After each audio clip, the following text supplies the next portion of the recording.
to the RunRX podcast, where we talk about all things running. As many runners know, it's 90% mental. So join Coach Valerie and Coach Caroline as we go through the mental side of running. Welcome back to the RunRX podcast. I'm your host, Coach Caroline, and I'm here with Coach Valerie. Coach, we had one of our runners. He did absolutely great on his 5K recently, and he reached out to you, and he had a great question. I'm going to repeat his question kind of exactly how he wrote it, because I thought it was really interesting, and I wanted your answer. I know you gave him an answer, but I wanted to hear the answer, and I wanted to share it with our listeners.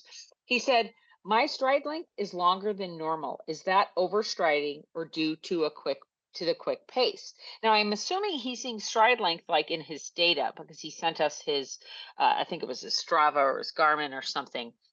Can you talk about that idea of stride length and the over the normal, or how his stride length was longer than normal? Sure. So, yeah, he's a really great story, guys. He's in his late 60s. And when he reached out, he was like, "It may be too late for me. I have really creaky knees." And I was Yeah. like, "It's never too late."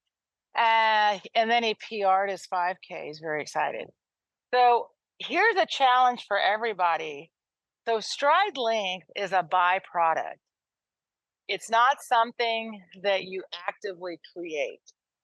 And so for let's just take the long, like a broad jump. Say you were going to do a broad jump.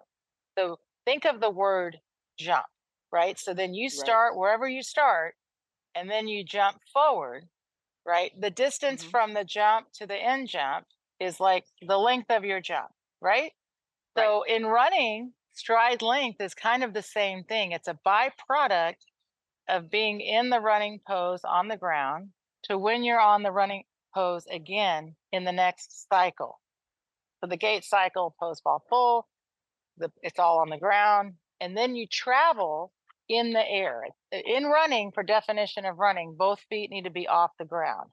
When both feet are off the ground, this is when your body actually travels forward, and then you land, somewhere ahead of you. That's the stride length. So how do we increase stride length? There's two ways to do it. The first and the best way is to let go of your foot as soon as you break contact with the ground. And then you have to do absolutely nothing. And what happens is in flight, you do nothing, meaning Yeah. like no movement with your feet or legs, and gravity and your muscles will work by themselves to take you forward. And then your front foot drops. And then you want to be in pose on the ground. That's how you increase stride length. So what happened with him? Okay, sorry, I said two. The second, guys, is you have to do your stretching. Okay. You Yeah. have to increase range of motion in flight. I need to increase range of motion in my hips, which you do through, like the pigeon and the runner's lunge and all those, we need to do. So but I say it's secondary because the reality is if you pull your foot on time and let go of it, you are going to increase your stride length. So that's why it's primary, but we all know we need to do the self-care. It's huge. Right. Okay, Right. so that's how you do it. So here's what happens when people first come into RunRX. And then let me also say this, because the highest stride length that's usually measured is on sprinters. They're the fastest runners. Okay, so let's say a 100-meter sprinter. All right, they have the highest stride length. They also have the quickest cadence. So most sprinters that are running, those elite gold medalists, their cadence is like 250 up to 300, depending on their height. 250, right? They don't run for that long, but that's their cadence. So what happens when you first start with RunRX is we also teach you elasticity, because you need elasticity to pull the foot that quick. Right. And we don't want you to do it like you're picking up a weight off the ground, right? We want you to do it to where it's just naturally happening. So when we teach people that running action of pulling, in the beginning, they get all caught up in it, right? Yeah. And so they are the ones pulling their foot. So then they like come back and they're like, Valerie, I'm pulling at like 190 and I'm only running a 15-minute mile. I'm exaggerating, but this is what Yeah. happens. So then I'm like, well, because you are trying to travel forward by using your feet instead of lifting your body up and then pulling your foot. So, guys, it's just a really shift of perception. So, if in the beginning, so we'll say Ken, when he first came in, and I'm like, you got to pull, you got to pull. Well, then he was just pulling, Yeah. like wasn't really going as fast as he thought he could, but he's like, well, I'm pulling. So, and one thing to keep in mind is if it doesn't help me travel from standing still, it's not going to help me travel when I'm moving. So if you stand still and just pull your feet really quick, notice you didn't go anywhere. Right. So he had to first learn that concept. But while he was learning it, guys, I was encouraging him to pull quick because you need that quick pull to run faster and to increase your stride length. So he was just getting stronger. He was building a skill and developing perception. Then I told him, you've got to lift your torso up and let it travel forward so that you don't have to work so hard. So then naturally, what happened is he increased both at the same time. He ran faster and increased his stride length because he finally understood, oh, I don't need to just pull my feet. I need to also make sure I am falling. Right. And it was really neat because I think he's been in for a month. Has he been in for a month, 2 months? Oh no, it's actually been about 2 months. I think it might Two even be months, going on perfect. 3. Right. Okay, so I was gonna say that to everybody. What's amazing, and here he is, by the way, in his late 60s, creaky knees. I didn't even address his knees because I was like, Yeah. well, because when I first saw his gait analysis, I could see very clearly he was pushing off his back leg. So he Right. was like, my Achilles hurt, my knees hurt, and I was like, it hurts me to watch. Guys, I can see your pain when I look at your gait analysis. I don't want to. I want to help you not feel that pain. So what's so amazing is I didn't say to him, "Oh, look at all these things you're doing wrong." I'm like, "Oh, you just need to keep your knees bent and lift your line." He's like, "All Yeah. right." And then Okay. 2 months later, he's PRing his running, and he's like, "Oh my gosh, now he has hope for the Yeah. future." Well, I want to talk about the secret sauce to what we do, and to our members out there and non-members out there that may be like, oh, I'd love to join, but I just don't know. So the way we have this, guys, we have it priced at $99 a month right now, and we do that on purpose because we understand that some people just don't have the resources to pay more than that. Okay, so we totally get it. But I understand that it's going to take about 3 months, which actually works out to be 297, which used to be our pricing. We used to Right. charge 297 and ask that you stay in for 3 months, and then so it was quarterly. But 297 was really hard for people to come up with. It was a real barrier, and I get that. I get that mental block. That's a lot of money. So we kind of broke it up, but most people do stay a minimum of 3 months because it just, like, the first month you really start to understand the concepts. The second one is kind of your body and mind kind of working. Your mind starts catching up. And then the third month your body catches up. It really does, like, kind of work in this flow. We see it every time. And then of course we do have people that stick around. They'll come for annual, they'll stay for lifetime, or they'll do a plan. There's so many ways to stick with us, but our pricing is like that on purpose. Now, we do have people that come out and say, I just want a gait analysis. Now, what's so crazy is if you pay $99, you still get a gait analysis, you still get check-ins. Our gait analysis a la carte, where if you just want her input, it's $197. Guys, that's 2 months in the membership. That's two gait analysis. That's five gait analysis. That's a weekly check-in. That's a Zoom every week. It amazes me that people will spend the 197 but won't spend $99 for 2 months to come into the membership. So I'm kind of telling you, you can do what you want. You have the money that you want to spend, and I get that. And some people just want to spend that 197, know what's wrong, and get back out there. But if you're really looking to get the best bang for your buck, I really would hope that you would do what our gentleman did. He came in with an open mind. He said, "This is what I think is wrong." She corrected it, and within $297, this guy is doing great.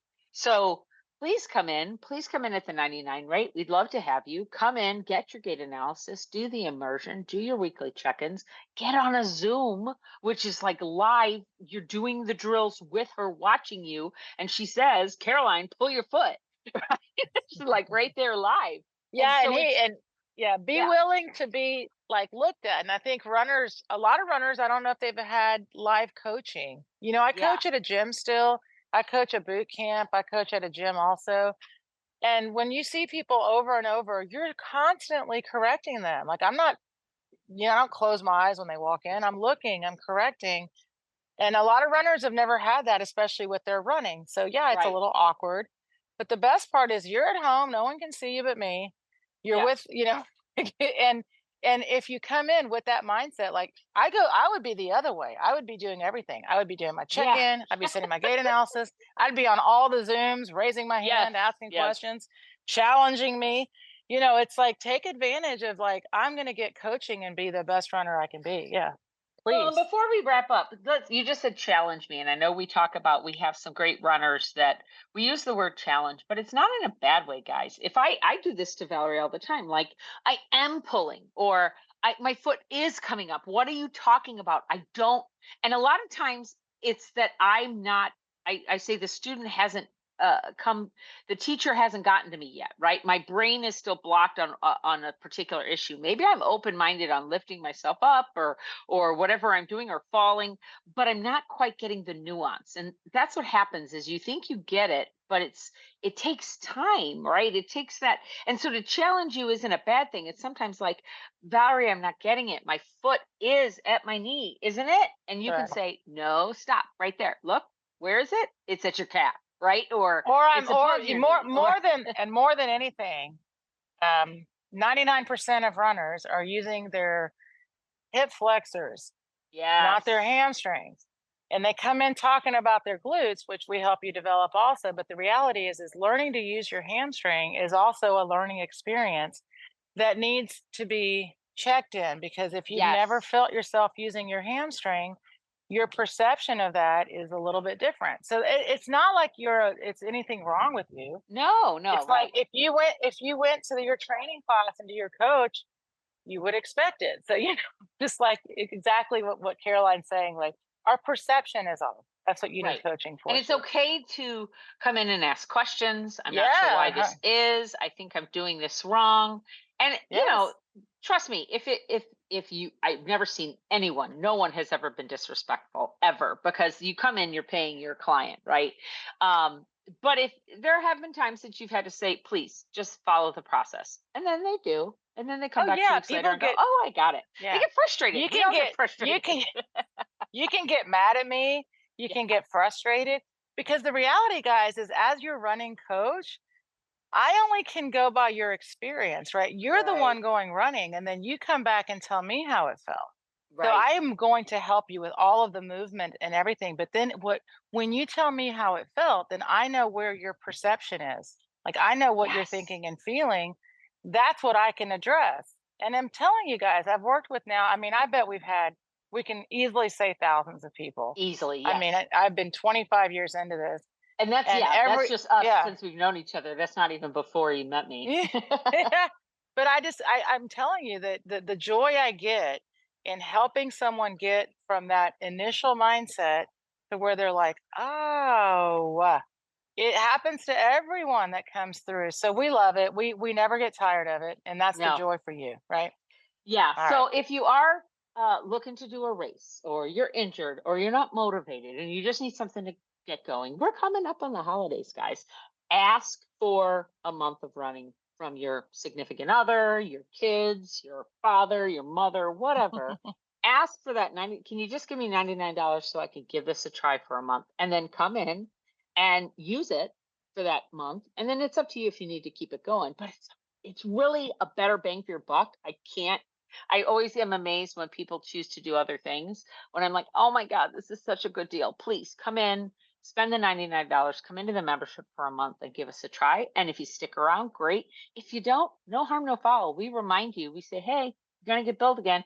You know what I mean? Because I hate those surprise billings. I hate waking up in the morning and going, oh my God, I forgot to cancel that. So, We want you to come in. We want you to give it a try. We'd love for you to stick around for a while. We'd love to be your coach for your next race or your turkey trot. We are just barely 6 weeks out from Thanksgiving here in the States. So if you want to do a turkey trot this year, we hope you will jump in. Actually, by the time this is out, turkey's going to be like next week. Okay, scratch that, guys. If you want to do your jingle jangle run, okay, your Christmas run, or you want to run a New Year's 5K, by the time this one comes out, let's do that.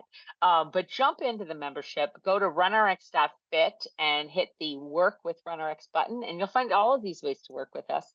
And we would love to see you run. Thanks, guys. Thank you for joining us on the RunRX podcast. If you'd like to know more, join us at www.runrx.fit. And if you have additional questions that you'd like answered on the podcast, email us at support@runrx.fit.